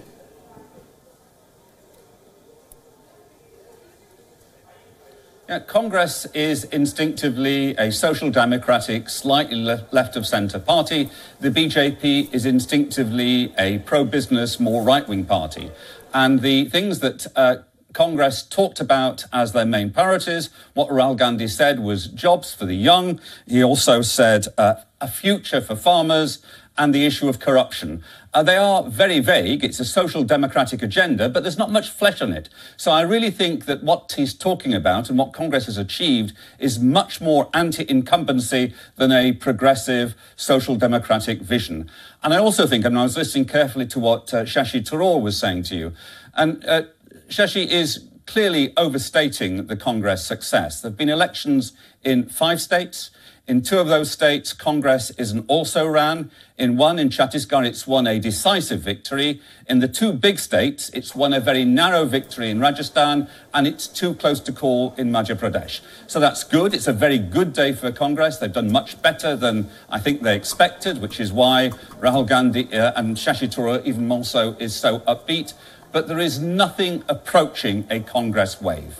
Right, so the poll projections for 2019 as well, I want to get that point across to Andrew as well. But before I do that, Daniel wanted to come in here specifically about the 2019 poll projections, your initial reaction to how the numbers are stacking up. No, I don't agree with the poll projection numbers because, how these issues will now pan out. The effect of these 3 elections will be definitely seen in the states, right, and the neighboring states. But how alliances really shape, how caste dynamics shape, what are the real issues in front of the opposition and the government will truly determine. But, taking a leaf from this election, I think the Congress will... See, Congress has 3 seats in Madhya Pradesh. I don't think it has a single seat in Chhattisgarh. Not a single seat in Rajasthan. Right. It was a clean sweep by BJP. Rajasthan. So Congress will definitely recover from its earlier positions, and it will be a gain for the Congress to begin with, the question should be, where will Bharatiya Janata Party get its seat from in Lok Sabha? Because we are also talking about Narendra Modi, Bharatiya Janata Party and 2019. So where will the new seats come from? Also, Karthike, this election has established Congress as the nucleus that the opposition wanted. Now opposition parties can rally around the Congress. Congress is looking formidable and stronger than what it was. Respectable now. Yeah. Can I comment? François, yeah. I want to comment on Rahul Gandhi's speech because it is a victory speech, and to me it appeared very subdued. Very subdued and even dull. I think all of us here were, on our phones. So this is not the speech of a statesperson, you know, who's projected to become a prime minister. And the content of the speech also was not, you know, there was not much substance to it, you know. Accusing Prime Minister Modi of graft, you know, people know that he is not corrupt, this man is not corrupt. That's one of his qualities. But the issue of Rafale, do you not feel that that's an issue but that you know, has... there is no comparison between Bofors and Rafale, you know. You know, whether he's corrupt or not, it's like a fact, you know. Unless someone is proven guilty, you know, you can't say that, you know, you are corrupt. But the issue is, issues of corruption have now been introduced by Congress party as well. The Congress have been the most cynical of, has got the most cynical of governance, you know, in the 10 years between 2004 and 2014. There was so much... Very briefly, when Daniel said that the Congress has begun to look formidable, I beg to disagree. I mean, it's begun to look respectable. You know, the margin of victory is less than 500 votes in several. If you can put up that tabulation, and less than 3,000 votes in several other seats. So it's a much more closely contested election than it seems. There are 17 seats where the Congress in Gujarat has lost less than 20 votes. Well, so you know that I agree. These are very, so that's exactly what I'm saying. So what I'm trying to say simply is that you cannot extrapolate from these results onto the Lok Sabha. So that's where I agree with him. And I believe a completely new dynamic is going to be unleashed, if not starting tomorrow, at least starting in the next week or so. And I hazard to make predictions, but I think we're going to see some traction on the ordinance for the Ram Mandir now, because I think the BJP will start pulling out from its bag things that have been pending, but whose timing they've been trying to calibrate. I have a question on this. You know, when people talk about Ayodhya, and when people talk about, and this is for all of you to react, when they talk about Ram temple issue, first it was a matter of faith. Then the BJP submitted that matter to the court. Then it was submitted to the will of the court. And again, now certain narratives have run dry. Again, it has become a matter of faith. And BJP wants a justice. RSS and BJP wants justice from their perspective. They want a temple irrespective of what court would say. Doesn't it belittle that whole issue, because it becomes completely electoral in nature? Instrumental rationality. Ram temple equals to 275 seats. Well, can I just say briefly that you cannot, unfortunately, divorce the Ram temple from politics right from its inception. That doesn't mean that politics is all that it is about. Once it is established, you will see, I believe, that the matter of faith subsumes everything else. But to imagine that either side will not try to benefit, well, the Congress tried. Mr. Sibal said, why don't we take it up after the election? It seems to me... But there has to be a reason why Rahul Gandhi chose to ignore and avoid making that point altogether. No, because he's on the back foot. As I see it, you see, the BJP has 6 months now. So they'll have to decide whether to, you know, completely give up on the Ram Mandir, or taking the cue from Bhayaji Joshi, the RSS, the Sons, whether this is the time they're going to try to push forward.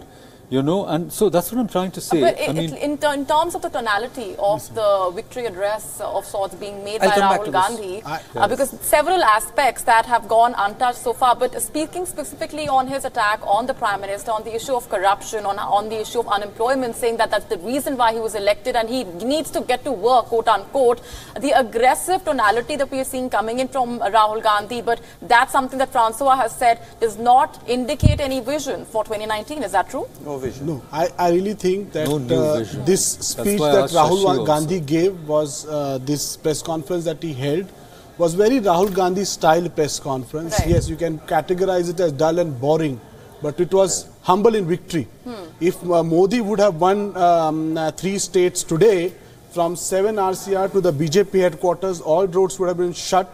There would have been these huge hoardings, rose petals everywhere, and he would have given a 1-hour lecture of how, you know, the Modi and the Shah juggernaut is really rolling and crushing opposition and so on and so forth. And you know what we are talking about. And the fact that, you know, 2019 will be a new sun, a new rise, and so on and so forth. Right. But the fact of the matter remains that he Rahul Gandhi has understood one thing, that making real issues the issues in elections can help. He has understood that importance of agrarian crisis. He has understood that where Modi has failed is expectations versus realities. He has understood that people will embrace change if you give them an alternative that they want. And he also said, our biggest challenge now is to implement the promises we have made. Implement the promises, like Dr. Pranjpe said, that this election is a victory for the Indian voter. You promise me something, you don't give it, I will throw you out of power. I think Jasper but the wants vision to, for 2019 still remains a question mark. Jasper wants to come in. So, I mean, you can come to certain conclusions at this point, with the massive caveat that is about tomorrow, not today. One easy conclusion is he's found the right language, right? That's fine, because he hasn't been connecting, the party hasn't been pressing the right buttons. So that's good news, and it's very, very positive. I mean, you said it, Danny, that it comes down to, and Rahul said it too, can you execute? And that's the big outstanding question, because to reward a man for finding the right language is one thing, but to actually weigh him up and his executional competence is a whole nother thing. And here, I can't help, we've been using sporting analogies all day, but the Congress party's won nothing effectively at this stage of the game. And they've come off a losing streak as well tomorrow. So, as far as I can see, like any sporting team, the whole emphasis should be on the final tomorrow, on what's actually going to happen downstream. And that's something that Jasper has been saying for since the beginning itself. That's the tonality, of course, that we've been talking about. But the vision for 2019, as we've been discussing, remaining a question mark. Molly, it also breaks the myth about that RSS and BJP electoral machinery cannot be defeated. Right. It breaks the myth that Congress cannot fight back and win an election. That was always nonsense. That was always nonsense. Myths. But as I look at it, both parties are breathing a sigh of relief that the semi-finals, if you want to call them that, are over.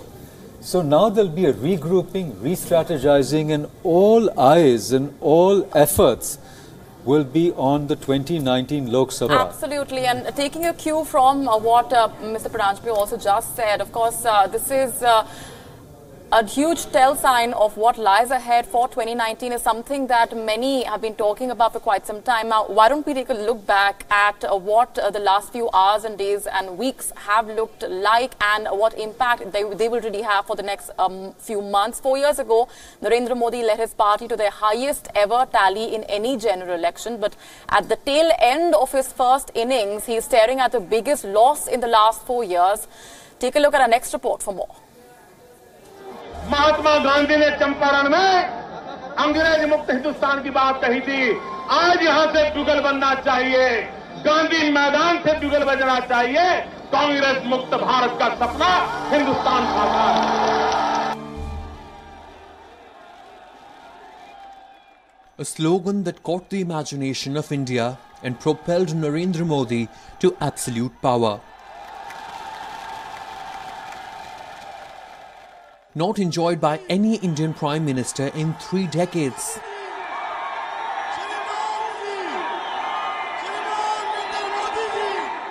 For 4 years, there was no looking back. Narendra Modi's charm worked, and the Bharatiya Janata Party marched to power state after state. But what paid dividends would also become BJP's biggest weakness. Modi collected political enemies each time his party won a state election, his speeches unsparing, his ambition unchecked. And as the battles became personal, Modi's opponents united and coined their own slogan, BJP Hatao Desh Bachao, defeat BJP and save India. December 11, 2018, BJP headquarters in Jaipur.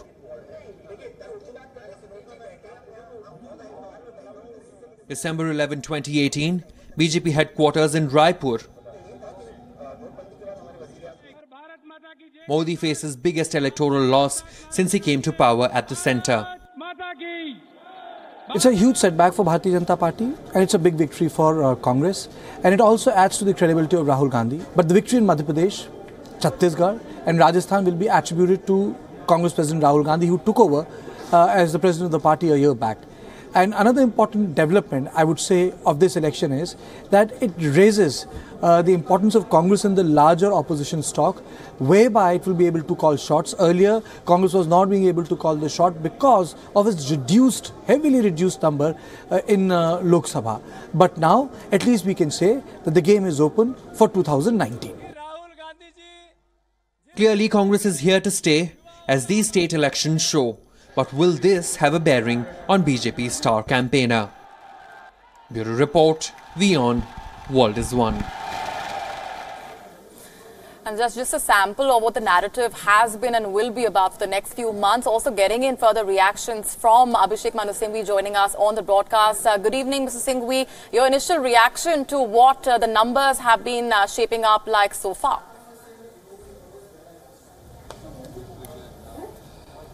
Well, I have a number of interesting facets, because when you sit back at the end of the day and you look at things in a more analytical way, it is quite amazing what has happened today. And it's a story, I think, which has not been told properly and fully yet, because we are mired in the nitty-gritty. I'm sure you'll agree with me when I say, let me start by saying that I congratulate Mr. Shivraj Singh Chauhan that in his 15th year he has put up such a fantastic fight.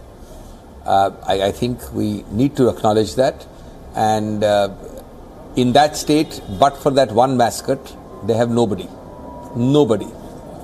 But now let me make a few interesting points and let me ask you whether you agree with that or not. Have you realized that the BJP has lost 181 MLAs in 3 Hindi heartland states? 181. I have the breakup: Rajasthan 90, Chhattisgarh 31, Madhya Pradesh 60. That's and out of those 181, about 150 to 160 have come to the Congress. So the first point is a complete wave के जहाँ तक BJP का सवाल है, आप निकलो भागो, anti-BJP way, including Madhya Pradesh, where you lost 60. Secondly, just look at the vote shares. 17% shrinking of vote shares, 17% in Rajasthan. In Madhya Pradesh, 12 or 13. In Chhattisgarh, 15%. This is again the same point. Huge, enormous swings in one state election. Number 3, our corresponding gain is about 3/4 of this loss. It's not that this loss has gone to others, this loss of the BJP. 9% gain in Rajasthan, 6% gain in Madhya Pradesh, Chhattisgarh, about 5% gain in a small state, etc. So this is clearly a decisive verdict.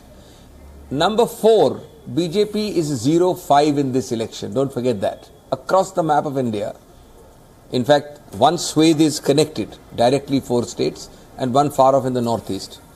We are 3-0 in the Hindi heartland. They are 0-5 in the nation.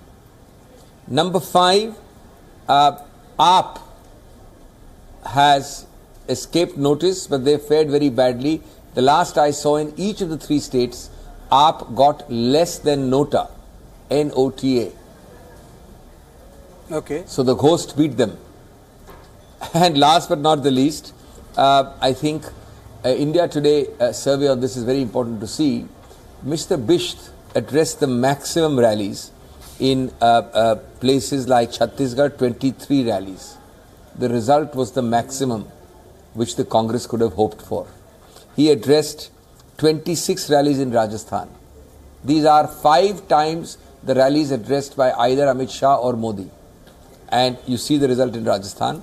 Apparently, the statistic published shows that he did his least rallies in Madhya Pradesh, where BJP seems to have put up a fight. So communal divisiveness, especially of the Mr. Bisht kind, is out. Decisive verdict for that as well. Mr. Singhvi, you made a fair point about Madhya Pradesh, Chhattisgarh, Rajasthan. Yes, Congress has done well, recovered ground. But your comments on what has happened in Mizoram, you don't have a single state in Northeast, and the alliance did not work out in Telangana. It reminds people of what happened in UP, that you can have an arithmetic, but if there is no chemistry between the cadres, you will not get the results. And the result was a sweep of TRS. Well, you are right to remind me of our 2 losses. So let me start by repeating. We are 3-0 in the Hindi heartland. BJP is 0-5. As far as Telangana is concerned, we have doubled our kitty. Please don't forget from the last time. I believe that we are at least 20 to 25 shorter than our minimum expectation. Now the reason for that, I think at the end of the day, is still the jingoism of Telangana on which KCR rides. I think there is a lot of antipathy to him. The vote shares are not very encouraging for him. But yes, he has a complete psychological, emotive hold on that subject. I agree that the vote division has not been managed very well by us there, because the AIMIM, which we have charged as the C team of the BJP, has in fact helped to reduce our share even more. I think there's work to be done there. But let me tell you, Telangana, the Congress is on the upswing after a doubling. And let me tell you, we'll do much better then. In Mizoram, I think we didn't have much of a chance, to be very frank. We were thinking of a post-electoral alliance, but our numbers don't justify it. I think we need to work from the grassroots up, and I accept with humility, I think with a set of constructive suggestions, what should be done in Mizoram, because we need to be right on the upswing. But remember, in all these 5, including Telangana, where TRS has been very sympathetic to the BJP and vice versa, the BJP is 0. But anyway, yes, thank you and congratulations to you, Mr. Singhi. It's the Congress Party's day. There is no doubt about it. It's the day where Rahul Gandhi has established his credentials. The victory will be attributed to him. He completes a year today. He's got I want to say one thing as you leave. I want to say one thing to you. I want to say one thing to you as you leave. Rahul Gandhi's anniversary as president is today. I mean, you can always discount the fact that I'm a Congress spokesperson. But I have not seen a person almost blood, sweat and tears in the last 1 year. There is virtually no possibility of meeting him because he's on the stomp, on the trail, at the grassroots every day. He has put in 24/7. He's led from the front. He has been like a general in battle. He has never been cowed down, and he has spoken from the heart and straight. He has never been scared of saying things which should be said against the tallest leaders. And the way he has been vilified, the way he has been mocked, and a sitting Prime Minister who should be having qualities of statesmanship has day in and day out mocked right from Nehru to Rajiv Gandhi to Sonia Gandhi to Rahul Gandhi, day in and day out. And he has not criticized them, he has mocked them. He has bordered on the abusive. Okay. He has called them the family. He has called Congress Mukhya Bharat. Right. And you have seen the result. And Rahul Gandhi has maintained all with this a dignity which is exemplary. Thank you and congratulations. It's today, Molly. So finally, after so many defeats, for the Congress party, they have a reason to smile today. And anyway, I have not seen Madhya Pradesh come to any, in terms of resolution of what the numbers are. They continue to fluctuate in triple digits for both of them, Absolutely. So as we've been discussing, whether or not this tells us a larger story for the 2019 battle, of course, we've been getting varying reactions from our panel right here in the studio and those joining us as well.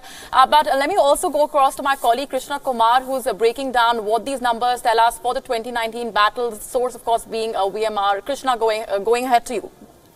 Right, Tamale, isn't that all what we are looking forward to? What is this, all of this hullabaloo over the last, many weeks and months? What does it all mean? Let's begin with what's happened this time around, especially in those 3 big states, the vote share percentage. We have Madhya Pradesh, we have BJP, which in the 2013 assembly elections had a 45% vote share.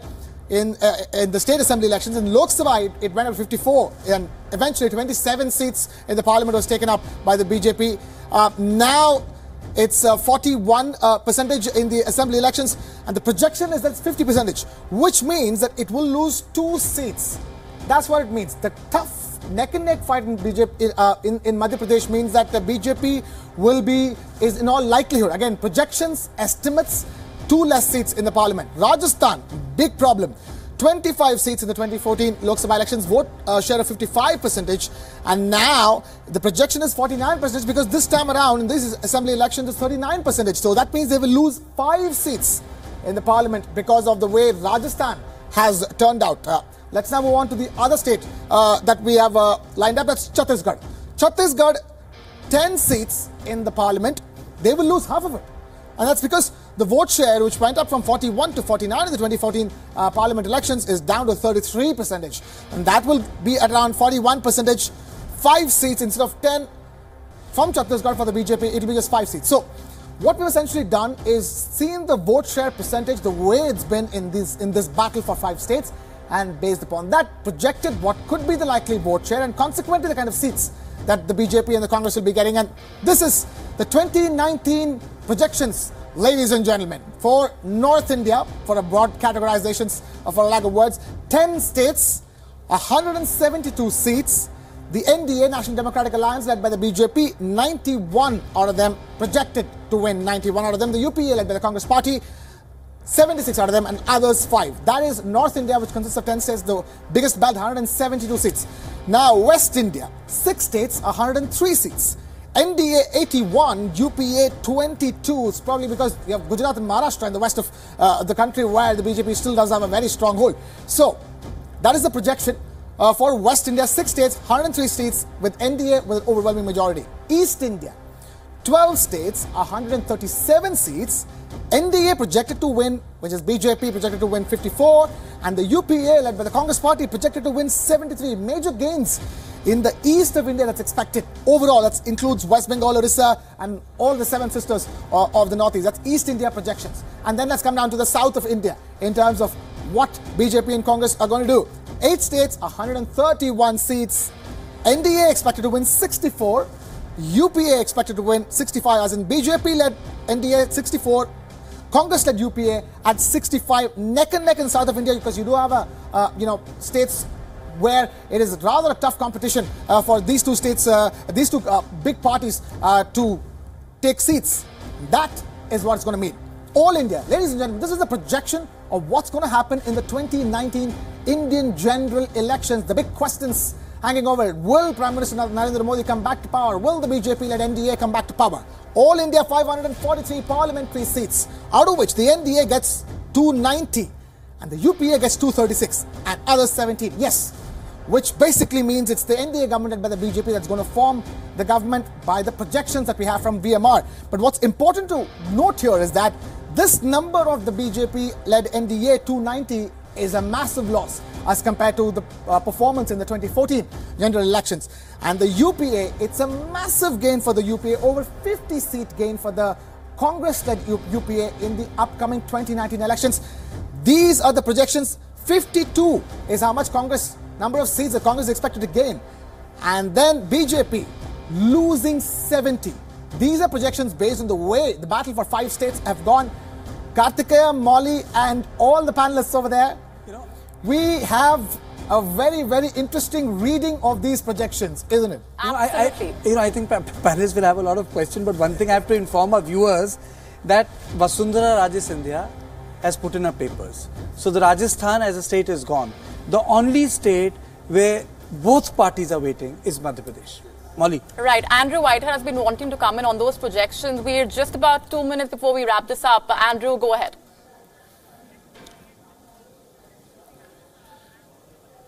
Really interesting projections, but I'm just not convinced. I think you're reading much too much into the state election results. I'm rather suspicious of the methodology. You seem to be assuming that there'll be a swing to the BJP between assembly and general elections this time, as there was 5 years ago. I'm not convinced of that. But more particularly, we can't really predict who's going to win the general election in 6 months' time before the campaign is underway and before we know which parties constitute the NDA and which constitute the UPA. So a good talking point, but I think we're way ahead of ourselves. About these projections, this is what many of us have predicted for a long time, that Mr. Modi will come back, but not with the same majority, because many of his reforms are not reaching the grassroots. whether it's a okay, so you don't dismiss it, you know, because we are very falling short of time. Dr. Paranjpe. No, I don't dismiss it. It's useful, but it's not predictive, because I feel that in Lok Sabha, what's going to happen is a wave. Some sort of wave will create a tilt or a shift. Sir, aren't you being optimistic? That's what I expect, because this is how Lok Sabha elections are fought. Daniel? People of India have come to know that what waves can give them, you know. Now they don't want any waves. My projection, my belief is that it will be a very dull election, okay. Not as participative, as high in pitch like 2014. It will be an election of not of wave but undercurrent. The undercurrent we have seen in these 5 states, and I am hoping that this undercurrent only gets stronger. Both parties will have to act. Jasper, very quickly. 18 months ago, Rahul was on the canvas, 8-second count. He's back on his feet. Whether he can knock down the heavyweight, Mr. Narendra Modi, let's see. All right, 6 months definitely is a long time as well in politics. We're going to leave it there for the moment, thanking all our panelists and our guests for joining us this evening. We're taking a very quick break at this point. Gravitas coming up on the other side. Stay tuned.